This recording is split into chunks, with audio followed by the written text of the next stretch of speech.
switch my brain from preserving to let's get the shit done. Yeah. Job of honoring him. I'm sure that he's extremely proud of what you've turned this brand into. I hope so. So cheers. What was your brother? Cheers Johnny. to Johnny. Yeah. And then our largest tanks are 150 barrel tanks. So, can you guess how many pints are in there? Wow. How many glasses of beer are in there? I bet you 50,000. Wow, man, you probably got the closest anyone has ever come. It's just shy of 40,000 pints. Man, I was pretty That's close. pretty Huh? good. So you got to find 20,000 people to drink 2 beers. Back in 2013, I think it was. You've been around before social media, even before like the internet. What's up, everybody? It's the Palm Harbor Dad. Today I'm here at Tampa Bay Brewing Company. I've got Dave, the owner here. He was nice enough to let me in, show me his expansive operation. I got to see the lab. I've got to see everything. So Dave, appreciate you inviting me in. Absolutely. And pulling the curtain back at your operation, and truly appreciate that. Tampa Bay Brewing Company has been around since 1997. So it is absolutely an institution in Tampa Bay Brewing. And obviously with the name, that makes a lot of sense. Yeah. So Dave, we're gonna enjoy some of your finest beer here. I appreciate that. And I've got a couple questions about your business and some questions about the beer. And we'll just we'll do a question, we'll drink some beer, and yeah, we'll kind of go from there. How's that sound? Sounds great. Perfect. All right. So let's start with a question. All right. And then we'll go beer. So You sure you we'll don't want to go beer first? You know what? I like your style. Let's go beer first because we're at a Tampa institution here. So we got the old, actually it's not old, the new flagship. It's been our flagship probably since about 2014-ish. Okay. But launched this beer. My wife was very annoyed with me about drinking beers on the boat. So all we had at the time was elephant foot in cans. Okay. And so she implored me to produce a lower ABV beer designed for the boat. There you go. So Reef Donkey is what I came up with. Okay. And I love to dive, love to spearfish, and amberjacks, aka reef donkeys, are one of the biggest game fish that we have here. Got it. So it is an iconic, mid West Coast Florida thing. So if you notice, the name is red and white, the diving flag colors. But anyways, perfect beer for the boat. I still drink the crap out of it. So boat beer with Reef Donkey. First beer on Flights with Founders here with David at Tampa Bay Brewing Company. pour you a half of All right, one there. Always feel free to get more. So it's 5.5%. We got Citra, Motueka, and Equinaut. Right. Expect kind of like a lemon lime type of twist. Nice cleansing citrus at the end. Just imagine coming up from a dive. You're like, man, I want a beer. The sun's beaming down here. This is the one. Reef Donkey. Cheers.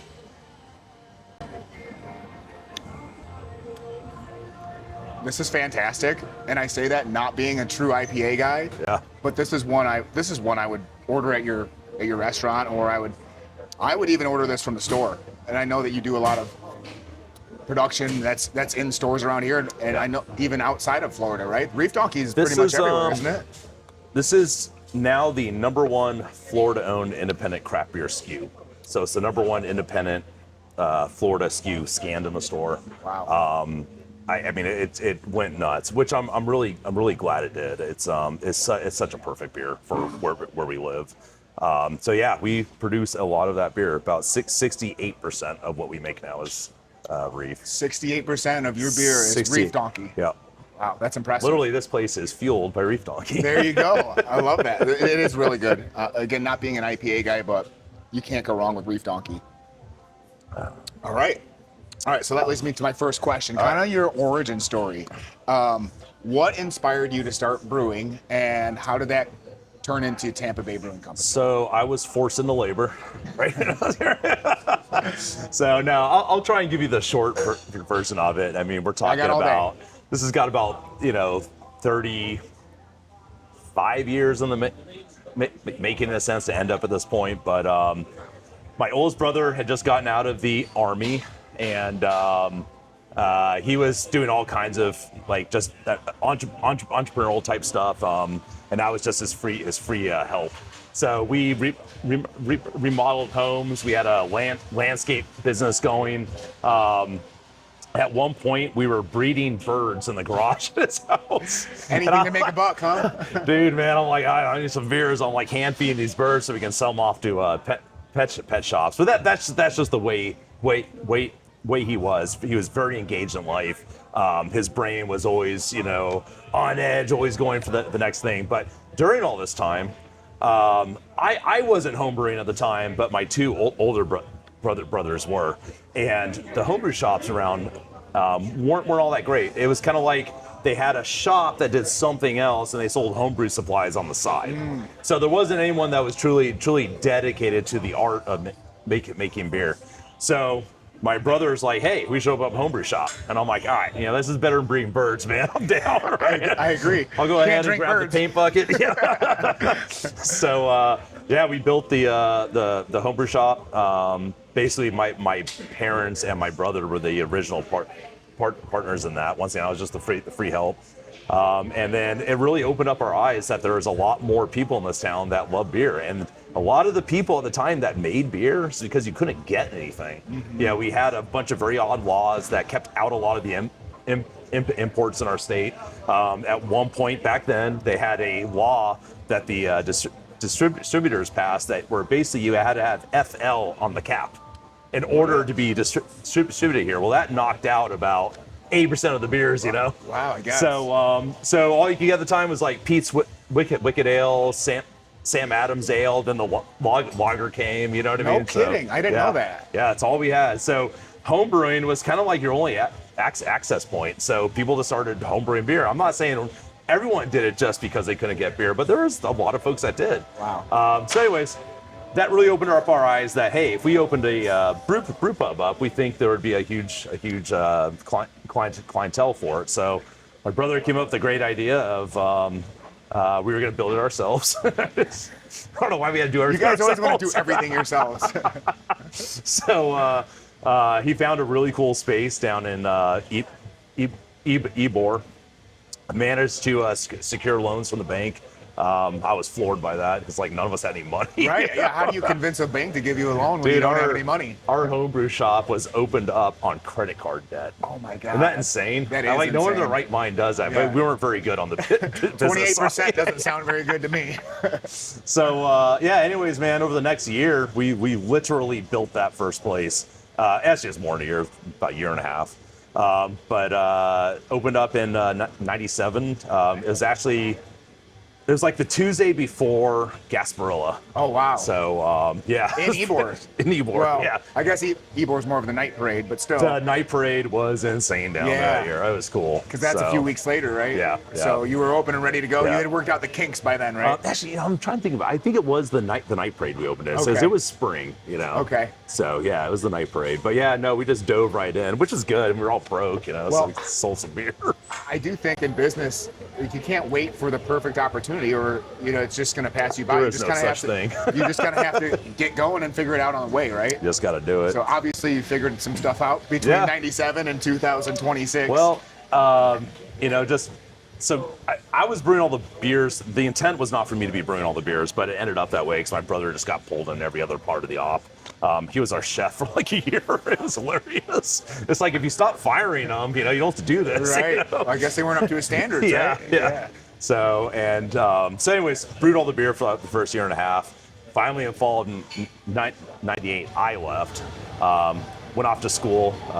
School seemed like a lot better than having to work like 14 hours a day. Right. You get up, go to the beach, surf, do your work, go to class. I mean, it was awesome. I mean, I had a lot of fun. Where'd you go to school? Embry Okay.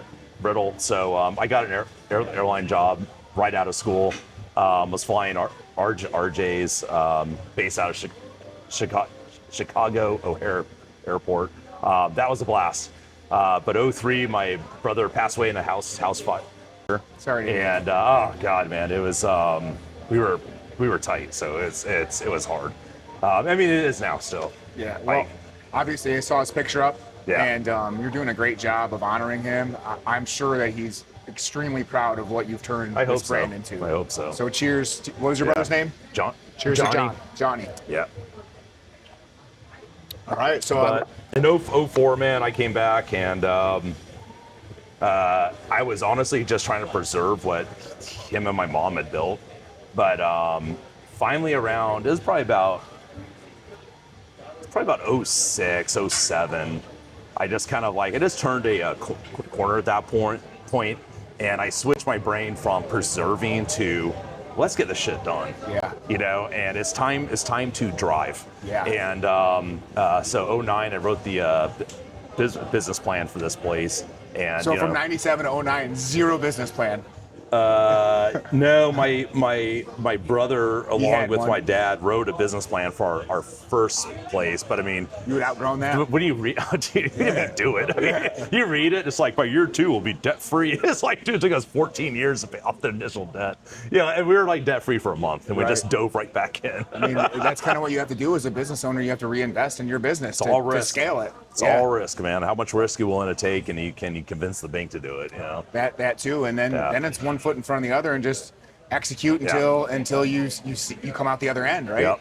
As any good business owner would be. So that's pretty much how we ended up here. 2015, we opened here, and it's been cranking. Local support has been huge for us. So Westchase opened in 2015. 2015. All right. So it took a very long time to get everything done. Finally got funds approved, probably like 2012-ish. And what's really funny about that, one of the things that the bank asked me, they're like, "Have you picked out a location yet?" And I literally laughed at them. I'm like, "Please, it's the easiest part." Man, it took us like 2.5 years to find a Really? spot. I was shocked. I was floored at how hard it was. Just with the different zonings, the laws. It was really hard because you find a perfect spot, but it was too close to a school or Church. you know, and so on, church, whatever. Yeah. I mean, it was horrendous. Found a place to lease in the back of this park. You know, I'm brewing beer, found this place to lease, and I'm like, and I grabbed my mom, threw her in the car, came up here, met the guy. Frickin', it was phenomenal. It's perfect. Even had, you know, slope floors of drains. I'm like, wow. And he finished off the meeting with, he's like, but I need to build a loft in there, and I'll watch your staff. And I'm like, oh no, man, there's no way. No. So I'm all depressed. We're driving down this road, and there was a for sale sign in this land. I'm like, hey, I'll just give him a call, see how much he wants. Calls him, told him how much he wants. Like, all right, done. That's literally how we ended up here. So you bought the land, you bought the dirt, and then built. Yep. Wow, Yep. that's impressive. Yeah, it's And cool. now it's a massive operation. Yeah. It's a freaking beautiful restaurant. You've got multiple bars. You've got that pizza oven inside that I saw. So Yeah. obviously you figured out the right spot. And I also feel like in business, like the best things just kind of happen if you're aligned, right? As long as your brain's engaged and you're willing to roll with it, I mean, you can make a lot of stuff work. You know, Yep. if you're going down that pathway and a new one opens, you just start shooting Yep. down it. As long as if you know your end game goal, Right. You know, And the right intent is there, right? absolutely, Yeah, I love that. absolutely. So many business owners, I talk to them. And you know, they're so focused on the money side, can't. and it's like, man, you are going to flop because you have already failed because the money comes with what you do. Money is a byproduct. It's a byproduct. You It's want to not a focus focal point. on making people happy Yes. and giving them the best product possible. Yes. And then money comes after, right? That's exactly I it. always say success leads, money follows. Yep. Because you can't be focused on money. If you're only focused on money, you're going to flop. Absolutely. Couldn't agree more. Agree 100%. Yeah. All right. I think that's a good segue into our next beer. Awesome. Now that we got the origin story, which is, I mean, from 97 to 2026, here we are. I mean, that's impressive. So Reef, I brewed the first batch of that. It was, and I was, before you came, I was trying to think of the exact year. I think it was 2012, and we didn't actually put it out in cans, like actually out to the public. It was like end of 2012 I brewed it, and it was like 2014 by the time it went out in cans. So it's a fairly newer beer as far as our timeline goes. So you know what, let's go ahead and hit up Elephant Foot next. All right. Elephant Foot. I was watching the Soggy Bottom podcast. He had mentioned that you're not a super IPA fan. Yeah, that's okay. And my palate's expanding through Flights with Founders, so. your palate's about to explode. All right, so. let's do it. I signed up for this, so let's do it. So this is Old Elephant IPA. let me finish this off. Yeah. So we had just opened up our first Ybor brew pub, and my brother Johnny walks over to me. I was brewing, and he's like, "I want to make the hoppiest beer on the East Coast." And I love hops too. And keep in mind, this is prior to Dogfish Head. You know what I mean? So hoppy beers were something. I mean, what is that, right? You know, and people were pushing the boundaries on it at the time. So that's where this beer kind of came from. We used to sell kits of a beer in our homebrew shop called Old Elephant Foot. We kind of took that and just improved upon that, and then created this. So the legacy of this beer goes all the way back to 93, but realistically, the first batch that led to this was in 97. 97. So this is one of your OGs. This is one of the OGs. Cheers. Cheers.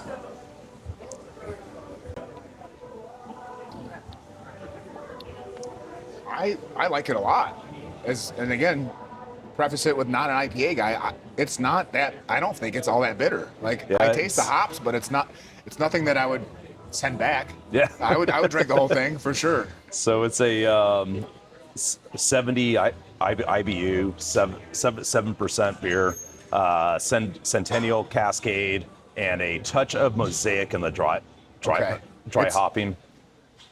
Just to give it a little bit of depth. I mean, West Coast style IPAs, people focus heavy on the the dank hops and Yes. Cascade. I hear the word dank a lot Yeah. with West Coast, which makes a lot of sense. Yeah. So we wanted just to complex up those hops, just let them up a little more. So you just throw that hint of Mosaic in there, and I think it's a real nice subtle hint. It's just perfect. Yeah, and again, my palate has been expanding. I think this beer is quite delicious, actually. So cheers to that. All right, we got another question here. All right, this is a good one. This is usually one of my favorite questions. So when you first got into beer, what was your go-to? What was your favorite style? And nowadays, what do you gravitate towards? How have you evolved? Is it still the same as it was back when you first started drinking beer? And where are you at now? Very good question. It's one that is not asked a lot, and it honestly is a very good question. When I tend to find, at least for me and a lot of people I've seen, grow up in beer, your palate goes through wild swings until it kind of arrives at its point. I started off more or less in British style beers. Really? That's not usually how people start off, but I dig That's it. why I'm laughing. A good ESB, Yeah. and so yeah, I really did. I started down that. That didn't last very long. Probably lasted like a year, and then went heavily into Belgians. That probably lasted about 3 years. Okay. I mean, like really big into them, and then I dabbled into the German, The Hefeweizen. classics. Yeah. Hefeweizens are top of my list. I'm more into like the good, clean, hop forward pilsners. Yeah. But also love the maltier beers like the Bocks and stuff. Sure. I mean, to get a good Bock, I mean, it's pretty amazing. I agree. My brother though was heavily into that stuff. Okay. So German lagers were his thing. So when we first opened, 10 out of 12 taps were always ales, but we'd always have like a Vienna lager on tap or something like that. So went there and then just fell in love with hops. Hops are my thing. I love hops. Okay. So as our brand has evolved, we have spent a lot of time just diving as deep as we can on hops. A lot of how you use hops is what you're going to get out of them. So developing the process around hops has just been an absolute haul. I mean, just absolutely love it. And the skill of my team right now is in. I mean, these guys kick the shit out of me. Yeah.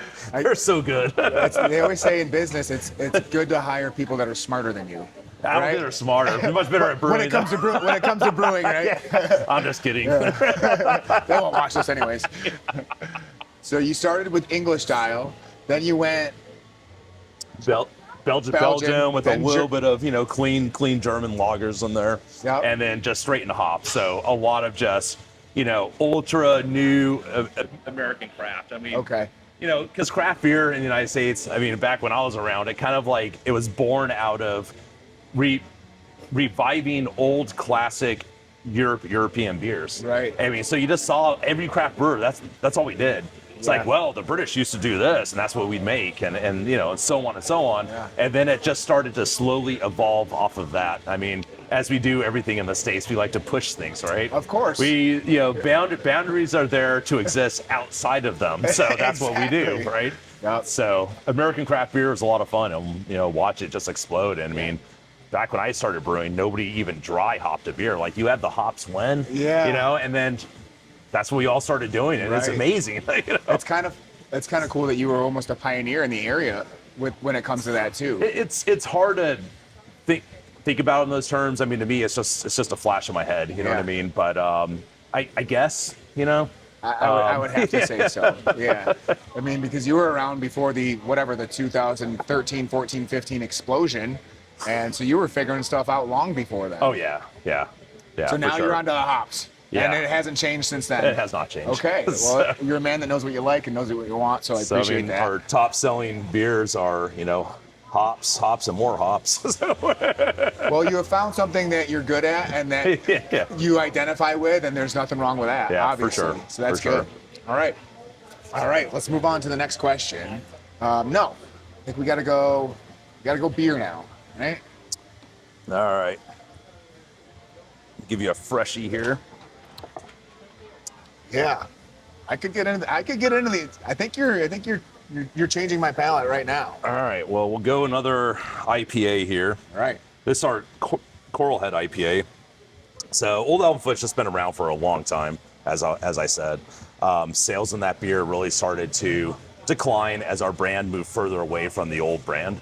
The old branding that we had. I mean, we went more from American craft beer to Florida lifestyle beer. Okay. So Coral Head was kind of designed as kind of like an updated version of a West Coast IPA. People would argue that it might not be that, but I believe it is. I would call it a neo West Coast IPA. In other words, it's got I like some that. of the tropical notes in there.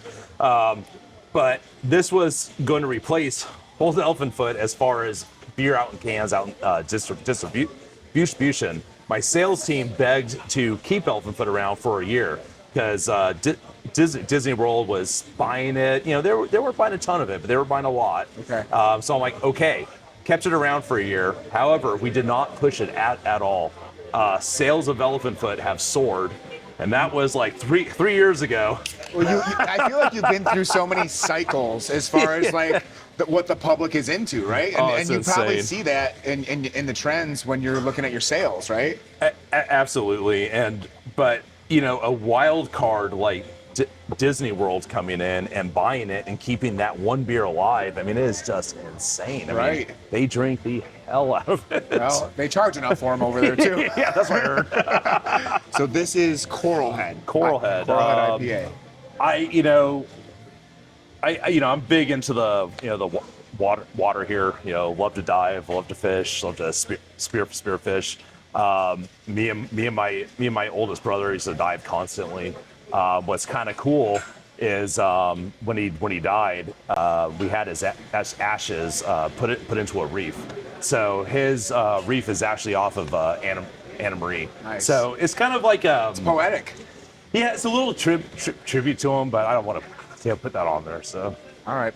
Well, here again to Johnny and Coral Head IPA. Ooh. I like this one a lot. you get a lot of stone fruit, a lot of passion fruit. You're getting a little hint of papaya in there. This is delicious. But then it'll finish off with just that hint of dankness. It doesn't really It is bitter at the end. yeah. But forward, it's very fruity. It Yeah. has that fruit flavor for sure. So it's got Citra, El Dorado, and Strata. It's just such a complex beer. It is. feel like.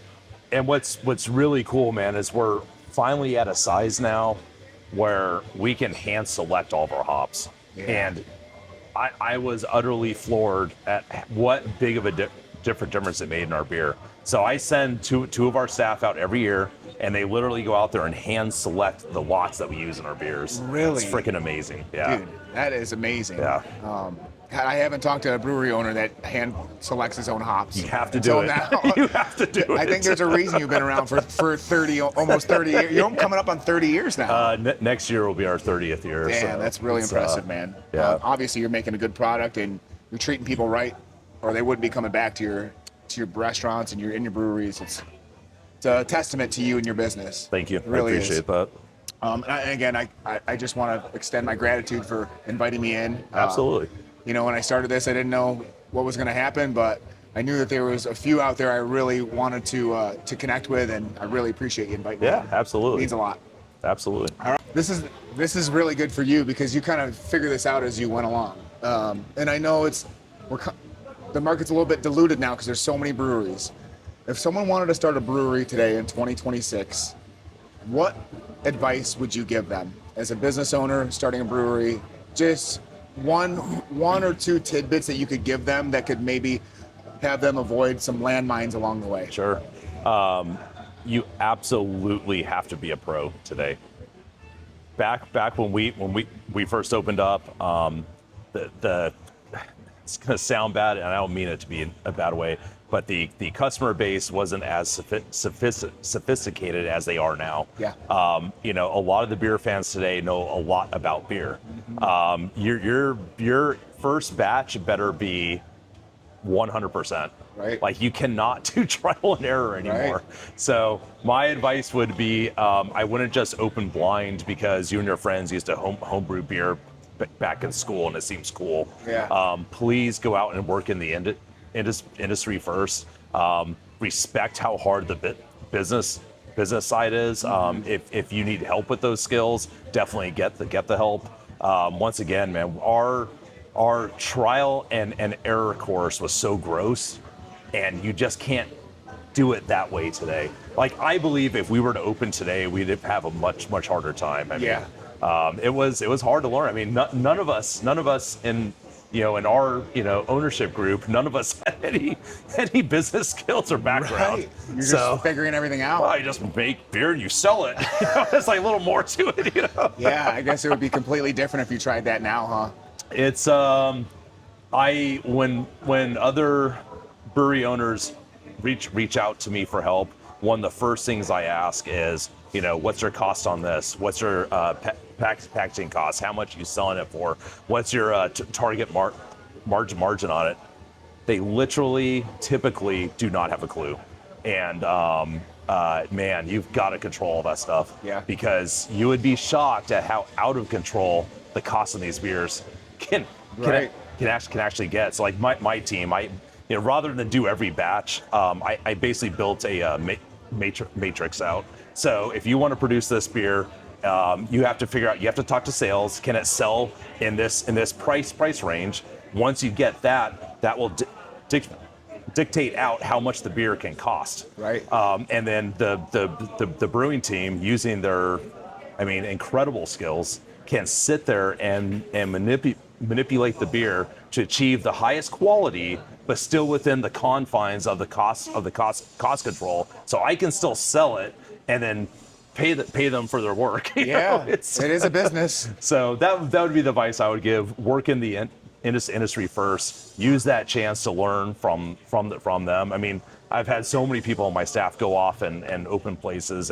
or move on to bigger and better things. And it's always funny. They always approach me like, "Oh, I'm really sorry to say, but I want to do this." And I'm like, "Brother, you're probably happy about that, awesome. Aren't you? Yeah. That is absolutely incredible." I mean, I've seen guys leave. I'm opening my own place. I go, "You should." That's great. You're absolutely amazing. I don't know if you're a football fan, but I kind of equate that to like the coaching trees, right? Like Bill Belichick, he's got all these coaches that have went on to other coaching jobs and succeeded, won Super Bowls, and I kind of feel like you're almost the Bill Belichick at this point of Tampa Bay Brewing, which is incredible. So, and I love that you have that sentiment when people do leave. Like, you should never be bitter. I mean, to take no pun intended. Never be bitter when someone tries to spread their wings and fly, because they learned what they learned under your tutelage. Yeah, for so sure. I think that's a nod to your knowledge. That's a nod to what you've built here, and I think it's a great thing when people go out and spread their wings. Yeah, no, it is. It's awesome. Perfect.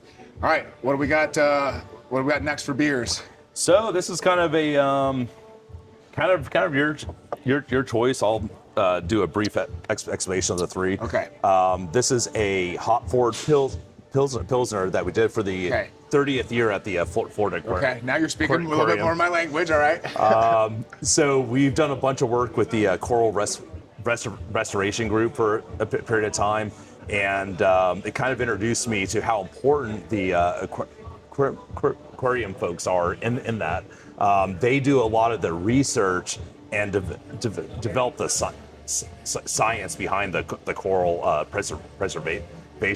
So I wanted to be involved with these guys. I love that. I wanted to do as much as I could for them. So it's kind of cool if you scan this QR code here. It'll take you to a page that kind of highlights all their work. Awesome. You can donate funds to them, but the work they do is astonishing. It is absolutely amazing. I love a good cause, obviously. I try and get involved as much as that stuff as I can. I mean, the power, some of the power of our beer at this point is we can get a message out pretty far and wide. You have a big platform. And I love doing that for these guys.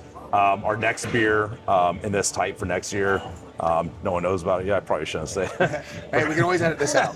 We're doing a beer at the Bimini Shark Lab. Nice. So those guys are badasses. Man. Nice. It's really cool stuff. Yeah. So anyways, but we call it a modern Pilsner.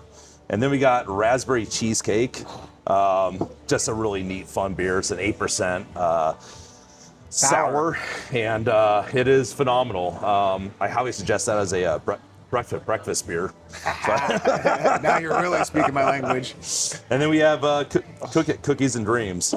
It's a imperial stout, and it has a lot of the flavor of the iconic cookie we've all had that I can't say the name of. And You can see, I'm picking up what you're putting down. I can see the label. I also want to say your labels are really cool. Our clearly graphics you have a good design team or whoever's behind the scenes, because your beers are very colorful. Yeah, our graphics guy, and two different guys have done all these brands, and they're both phenomenal. Clearly they're very. Yeah. You have a good job. You do a good job of hiring talent. Hiring talent is important. Yeah. You got to get it right. So I think that's kind of obviously a testament to you and what you've built. Man, these are hard choices, because I like stouts a lot. I like pilsners and sour. We're gonna do the not sour. a huge sour guy. Okay, sure. So it's down to 2. Let's do the All right, Pilsner. let's do the pilsner. So there you go. Alrighty. And the name of this one again is Ripple Effect. Ripple Effect. All good things start with a ripple. Ripple Effect. Hell yeah. All right, cheers to Cheers. Ripple Effect. And the Florida Aquarium on 30 years. Florida Aquarium. And the awesome work they do. Now my taste buds are dancing, because I am a Pilsner guy. Say what you want. I know I'm not a super IPA craft beer guy, but this is something I'm gonna buy some and take home with me when I leave here. This is excellent. Ripple Effect. Yeah, the malt tones are just nice, soft, just pleasant malt. But then the hops just come in there and clean everything up. It's just. I want to say, this might be the perfect beer.